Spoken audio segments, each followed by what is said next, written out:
বন্ধুরা, একটা কেস আমি দেখাচ্ছি, নতুন কেস। দু তিনটে কথা, একটা হচ্ছে সচেতনমূলক ব্যাপার, আর একটা আমি কি ওষুধ দিলাম, কেন দিচ্ছি সেটা বুঝিয়ে দিচ্ছি, এবং অন্য একজনকে দেখিয়েছেন, উনি কি ওষুধ দিয়েছেন ওনার চিন্তাধারা অনুযায়ী সেটাও বুঝিয়ে দিচ্ছি। ওনার মেন সমস্যা হচ্ছে তলপেটে ব্যথা, pain in lower abdomen for 1.5 বছরের কাছাকাছি থেকে ব্যথা হচ্ছে একটা। আর শরীরের জয়েন্টে জয়েন্টে ব্যথা হচ্ছে প্রায় 6-7 মাস ধরে। আপনার মুখে কথা বললে তো অসুবিধা নেই, এটা তো ঠিক তো যেগুলো বলছি? হ্যাঁ, ঠিক আছে, বলেন। আর ওনার একটা এটা লিখে রেখেছি, পেনফুল সি, এটা হয় মাঝে মধ্যে। সো ডায়াগনোসিস ইজ পিআইডি, অর্থাৎ পেলভিক ইনফ্লামেটরি ডিজিজ। তলপেটে ব্যথা চলছে, 1.5 বছর ধরে চলছে। অনেক ওষুধ খেয়েছে, হোমিওপ্যাথি দেখিয়েছে। অ্যালোপ্যাথি দেখিয়েছিলেন নাকি জি কখনো? না। না, হোমিওপ্যাথি কি দেখিয়েছেন, হোমিওপ্যাথির প্রতি তা আস্থা আছে, উনি হোমিওপ্যাথি দেখিয়েছেন। পেফার্স ওপেন ইয়ার অ্যান্ড বেদিং, আমি পরে জিজ্ঞাসা করলাম। বংশে ওনার আবার পক্স হয়েছিল, বসন্ত। মায়ের ইউট্রেন প্রোলাপস ছিল, আর দিদার মায়ের দিক থেকে ক্যান্সার হয়েছিল। এই হচ্ছে পাস হিস্ট্রি। এটা হচ্ছে প্রেজেন্ট কমপ্লেন। সিমটম কালেকশন করতে গিয়ে ওনার জল পিপাসা কম, এখন সবাই বলে ডাক্তাররা, তাই জল খাচ্ছে। খিদে খুব কম, খিদে পায় না। গরম বেশি, ঘাম বেশি। এক হচ্ছে গরম বেশি, ঘাম বেশি। পছন্দের মধ্যে মাছটা খুব পছন্দ, মাছ মাংস ডিম তিনটের মধ্যেই আপনি বলেছেন মাছটা খুব পছন্দ, জি, ঠিক তো? মাছটা। মাছ পছন্দ। আর তেতো একটু পছন্দ করেন বললেন, করলা টরলা, করলা যেগুলো হয় উচ্ছে, তেতো পছন্দ। আর ভাত রুটির মধ্যে কোনটা বললেন? ভাত। ভাত। রুটি খুব একটা পছন্দ করে না, আমি তাই লিখেছি। Aversion to bread and sweets. পায়খানাটা একটু শক্ত হয়, 2-3 দিন একটু গ্যাপে গ্যাপে হয়, উনি এই সমস্যায় ভুগছেন। আর প্রস্রাবে জ্বালা আছে, একটা প্রস্রাবে ইনফেকশন আছে, অ্যাট ক্লোজ অফ ইউরিনেশন, শেষের দিকে ব্যথাটা বেশি হয় এবং জ্বালা। মেন্টাল সিমটমের মধ্যে রাগ খুব বেশি, রেগে যান। রাগের সময় বোঝালে খুব একটা বোঝে না, আমি নিজে যখন ঠিক হব তখন ঠিক। আর পিছন থেকে কেউ একটা আসছে এরকম একটা মনে হয়। আর সহজেই কান্না করে, কাঁদে ফেলে। উইপিং ডিসপোজিশন আছে, মনে আঘাত পান যে কোনো ব্যথায়, যে কোনো কথায়, ছোট কথা হোক বা বড় কথা হোক, সেটা যদি না করে থাকে তাহলে মনে কষ্ট পান। এটা ঠিক তো? জি। এটা ঠিক। এই হচ্ছে সিমটোমেটোলজি। এবং আমি কি ওষুধ দিচ্ছি আমি দেখিয়ে দিই। প্রথমে আমি ওষুধ দিতে চেয়েছি সোডিয়াম ক্লোরাইড, NaCl। এটাই হচ্ছে কারেক্ট ওষুধ, এবং এই ওষুধে ঠিক হবে। আমি মুখ দেখাতে চাই না পেশেন্টের, শুধু একটু ফিজিক্যাল মেকআপটা দেখিয়ে দিচ্ছি। এই যে রোগা পাতলা, অত মোটা সোটা ওরকম কিছু নেই, ছিমছাম চেহারা, রোগা পাতলা। এ হচ্ছে physical makeup.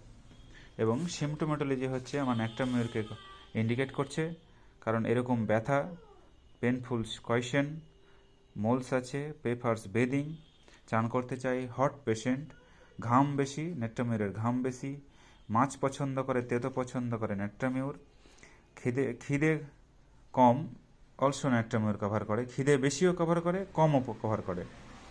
Aversion to bread, রুটি অপছন্দ, ন্যাট্রামের অ্যানাদার সিমটম, রুটি পছন্দ নয়। Stool constipated, natrum is the constipated রোগী।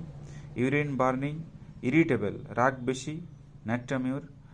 এবং weeping disposition, sentimental, full of natrum mur. উনি একজনকে দেখিয়েছেন, আমি নাম দেখাবো না। উনি দিয়েছেন সি ফিশ, অর্থাৎ ক্যাটেল ফিশ, সিপিয়া। সিপিয়া আর ন্যাট্রামিউর খুব কাছাকাছি। তো সঠিক ওষুধ দিতে গেলে একটু চিন্তা ভাবনা করতে হবে, বুঝতে হবে, ইন্টারপ্রিটেশন করতে হবে, সিমটমকে অ্যানালাইসিস অ্যান্ড ইভ্যালুয়েশন করতে হবে, ভালো করে জানতে হবে। যখন আমরা কোনো সিঙ্গেল ওষুধ দিতে যাব, একমাত্র একটা ওষুধ, তখন অনেক চিন্তা ভাবনা করতে হয় আমাদের। আপনার প্রস্রাব পায়খানায় গন্ধ করে খুব? প্রস্রাবে গন্ধ করে? না। করে না। সিপিএ হচ্ছে চিলি পেশেন্ট, উনি হচ্ছেন হট পেশেন্ট। আমি পার্থক্যটা এইটাকে দেখাচ্ছি যে দিয়েছে কি ভিত্তিতে দিল, নিজেকে একবার জিজ্ঞাসা করো, এই ওষুধটা আমি কেন দিচ্ছি, হয় আমি কি সিমটম পাচ্ছি যে দিচ্ছি, কি কারণে দিচ্ছি। CPI is a chilli patient, আমার পেশেন্ট হট। সিপিআর আর কিছু কনসোলেশন, অ্যাগ্রাভেশন এগুলো আছে, ফেয়ার অফ থান্ডারস্টর্ম এসব নেই। এবং ডিজায়ার, সিপিআর মিষ্টি পছন্দ করে, কিন্তু আমার রোগী মিষ্টি অতটা পছন্দ করেন না, রুটি পছন্দ করেন। পেফার্স বেদিং, অতটা স্যাডনেস, গ্লুমি, মনমরা এতটা নেই সিপিআর মতো। সো সিপিআর দিয়েছে, সো রুগী সারবে না।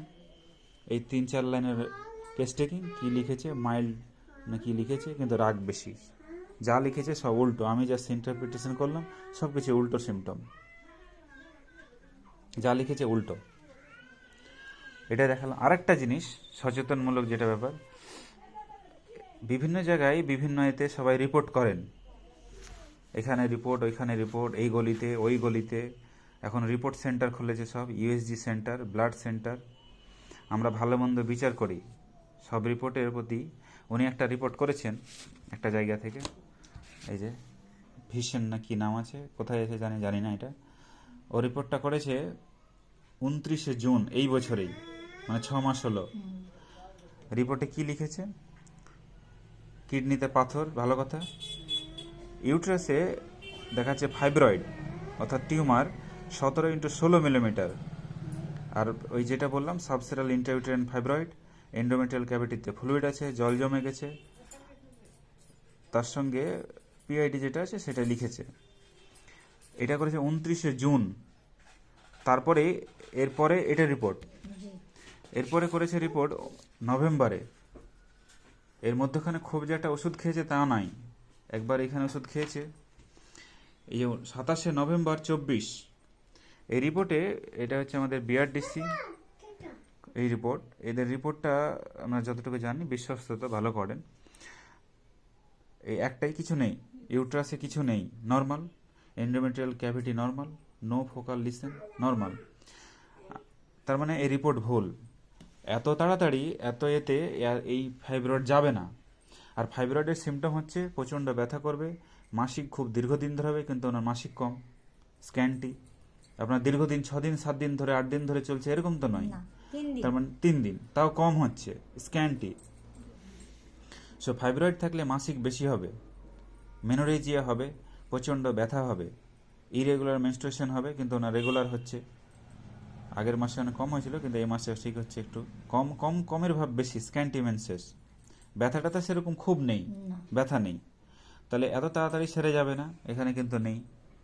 তার মানে এই রিপোর্ট ভুল। তাহলে রিপোর্ট যে ভুল সবাই যে করান, তাহলে কোনটা বিশ্বাস করবে?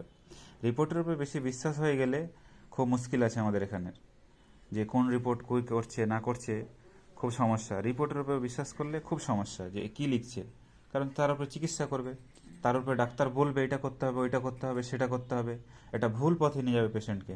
সো সাধারণ মানুষের জন্য আমি একটা সাধারণ বার্তা দিলাম, যে যেখানে সেখানে করাবেন না, যেখানে সেখানে যাবেন না, ভালো জায়গা দেখে যাবেন।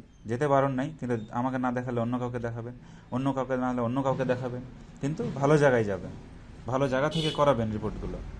সো এখন যেটা মেন আছে পিআইডি, ওনার পেলভিক ইনফ্লামেটরি ডিজিজ, আমি আগে ডায়াগনোসিস করে নিয়েছি, পরে দেখলাম যে ওটাই লেখা আছে সাজেস্টিভ পিআইডি, ওষুধ দিচ্ছি, ঠিক হয়ে যাবে। এই হচ্ছে ব্যাপার। আমি দিলাম ন্যাক্টামিউর, সোডিয়াম ক্লোরাইড, এবং কেন দিলাম তার সিমটম দেখিয়ে দিলাম। আর ফলো আপে কেমন থাকছে বন্ধুরা তা আমি দেখাবো তোমাদের।